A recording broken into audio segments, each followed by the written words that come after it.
আমরা সবসময় যা ভাবি সবসময় কিন্তু তা হয় না। কেন বলছি বলো তো, এই অ্যানিভার্সারি নিয়ে আমার কত প্ল্যানিং ছিল, কিন্তু শেষমেশ সব কিছু প্ল্যানিংগুলোকে এক্সিকিউট করতে পারলাম না। সো হাই এভরিওয়ান, কেমন আছো তোমরা সবাই? আশা করি সবাই খুব ভালো আছো। তো আজ চলে এসেছি আবার একটা নতুন ভিডিওতে। ব্যাকগ্রাউন্ড দেখেই বুঝতে পারছো নিশ্চয়ই কোনো একটা স্পেশাল কিছু আছে, তার জন্য এত ডেকোরেশন করা হয়েছে।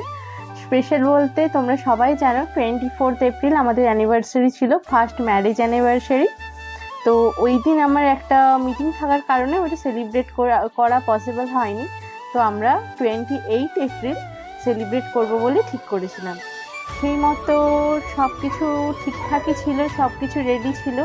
তো দেখো এখানে ডেকোরেশন হয়ে গেছে, আর এই পুচকুটা দেখো কত কাজ করছে, টেবিলগুলো সেট করতে হেল্প করছে তার বাবা আর কাকুকে। দেখো, আর এখানে এই দুজন ভাই মিলে টেবিল সেট করছে, কভার করছে, মানে সবাই মিলে কত কাজ করছে দেখো এক কথায়। এই যে দেখো এই পুচকুটা কত কাজ করে ক্লান্ত হয়ে শেষমেশ সোফাতে এসে বসে পড়েছে। অনুষ্ঠান বলতে তেমন কিছু না, আমার বাড়ির লোক আর ওর বাড়ির লোক, মানে আমাদের যারা খুব ক্লোজ রিলেটিভ তারাই আসবে। ছোট করে গেট টুগেদার বলতে পারো। কেন বলো তো, এই যে স্পেশাল দিনগুলো যদি আমরা একটু সবাই মিলে সেলিব্রেট করতে পারি তাহলে সেগুলো স্মরণীয় হয়ে থাকে। সেই কারণেই এই ছোট্ট আয়োজন।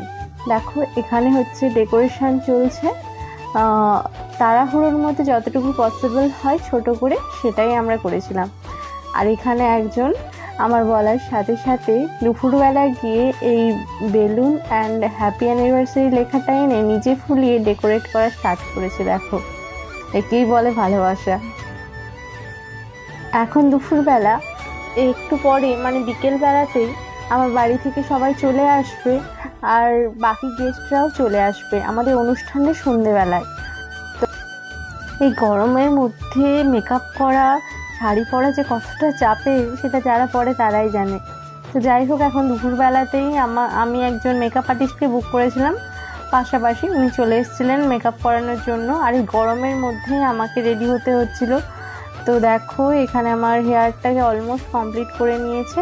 তো আমি শাড়িটা পরে নিয়েছি, এরপর উনি মেকআপটা করিয়ে দেবেন। তো ওনারা দুজন এসেছিলেন, যেহেতু অনেকটা টাইম লেগে যাবে তো আমি প্রায় 4:30 থেকে মেকআপের জন্য বসে গেছিলাম। তো এখানে দেখো অলমোস্ট আমার মেকআপটা কমপ্লিট হয়ে গেছে। তো যেহেতু বিয়ের পর সেভাবে আর ভালোভাবে কোথাও খুব চওড়া করে সিঁদুর পরা হয় না, সে কারণে আমি ভেবেছিলাম অ্যানিভার্সারিতে অ্যাটলিস্ট সুন্দর করে সিঁদুরটা পরবো। তো আমার makeup and hair almost complete হয়ে গেছে, আর এদিকে সবাই চিৎকার করছে যে অনেক লেট হয়ে গেছে। তো চলো, আমি রেডি হতে হতে আমার বাড়ির লোক সবাই চলে এসেছে। তারপরে আমরা রেডি হয়ে এসে দেখো এখানে একটা রিলস বানানোর চেষ্টা করছিলাম সবাইকে নিয়ে, মা, দিদা, দিদি, সবাই, কাকিমা নিয়ে একটা রিলস বানাচ্ছিলাম। অ্যান্ড তারপরে আমরা কেক কাটিংয়ের জন্য চলে এলাম। এখানে আমরা দুজন মিলে কেক কাটিং করছিলাম আর সবাই ক্ল্যাপ করছিল। দেখো সবাই মিলে, অনেকেই এসেছিল, আমার মা, পিসি, কাকিমা, দিদা, আমার ননদ, তারপরে দাদা, সবাই অনেকেই এসেছিল, আবার অনেকে আসেওনি।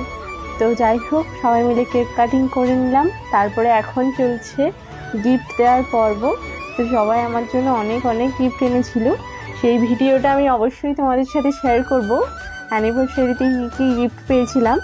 আর একটা কী বলো তো, এই গিফটের থেকেও সব থেকে বড় ব্যাপার যে এত কষ্ট করে সবাই এসেছে, এই গরমের মধ্যে যে সবাই এসেছে এটাই আমার কাছে অনেক।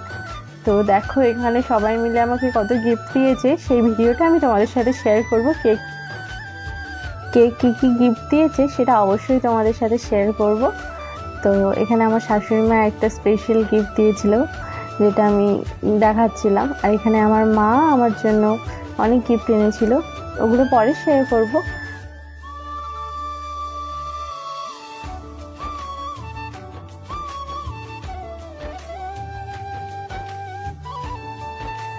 তারপরে বরমশাই আমার জন্য একটা স্পেশাল গিফট এনেছিল, সেই গিফটটা আমি দেখাবো তোমাদেরকে, আমার খুব পছন্দের। অ্যান্ড এখানে আমি আমার একটা সুপ্ত বাসনা মানে স্টেথু নিয়ে ছবি তোলা, সেটা বিয়ের সময় কমপ্লিট করতে পারিনি, অ্যানিভার্সারিতে কমপ্লিট করে নিলাম। তো আমাদের ক্যামেরাম্যানও এসেছিলো অ্যান্ড শেষমেশ একটু মালা বদল করে নিলাম আমরা দুজনে, সেই বিয়ে বাড়ির মতো মালা বদল করে আবার নতুন জীবনের সূচনা। তো তোমরা সবাই আশীর্বাদ করো যেন সারা জীবন আমরা এভাবেই হ্যাপিলি দুজনের পাশে থাকতে পারি।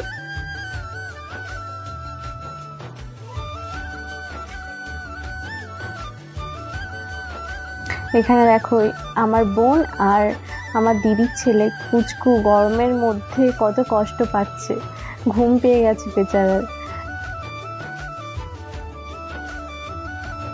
এখন সবাই ডিনার করে নিচ্ছে, যেহেতু ফিরতে হবে, আমার বাড়িটা অনেকটাই দূরে, তো রাত হয়ে গেছে অনেক, তাই জন্য সবাই মিলে এখানে ডিনার কমপ্লিট করে নিচ্ছে।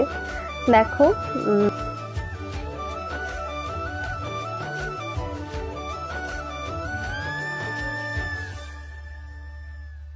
সব থেকে কষ্টের সময় কেন বলো তো, এই 2 ঘন্টার জন্য সবাই বাড়ির লোক এলো আবার ফিরে যাবে, ওটা হলো সব থেকে কষ্টের। সবাইকে এত কাছে পেয়েও রাখতে পারলাম না, সবাইকে ফিরে যেতে হবে, কারণ সবার বাড়িতে অনেক কাজ, আর বাবারও শরীরটা খুবই খারাপ, সে কারণে মা আর থাকলো না, আর কেউ থাকলো না। তো যাওয়ার সময় আমি সবার সাথে কিছু ছবি তুলে নিলাম, আর সব থেকে ডিফিকাল্ট টাইম সবাইকে টাটা বাই করা। তো এখন আমার ছোটো বোন ভানু তো কেঁদেই ফেলেছিল যাওয়ার সময়, তো আমারও খুবই খারাপ লাগছিল সবাই যখন এসে বাড়ি চলে যাচ্ছিল, কিন্তু করার কিছু নেই, সবারই সংসার, সবারই কাজ বাড়িতে, তাই উপায় নেই, ইচ্ছে থাকলেও উপায় নেই। আমাকেও কালকে কলকাতা ফিরতে হবে, সে কারণে আর কি অপশন নেই কিছু। তো সবাইকে গুড নাইট বলে ফিরে যাচ্ছিলাম।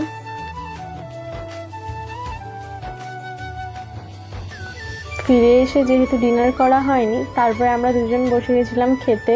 সবারই খাওয়া কমপ্লিট হয়ে গেছিলো, শুধুমাত্র আমি, মা আর ওর খাওয়া বাকি ছিল, সে কারণে আমরা লাস্টে খেতে বসে গেলাম। তো আমাদের ডিনারটা কমপ্লিট করে নিলাম। তো ভিডিওটা যদি তোমাদের ভালো লাগে তোমরা অবশ্যই আমাকে কমেন্টে জানিও, অ্যান্ড আমার চ্যানেলে নতুন হলে আমার চ্যানেলকে সাবস্ক্রাইব করে নিও। দেখা হচ্ছে পরের ভিডিওতে, আজ তাহলে আসি, সবাই খুব ভালো থেকো।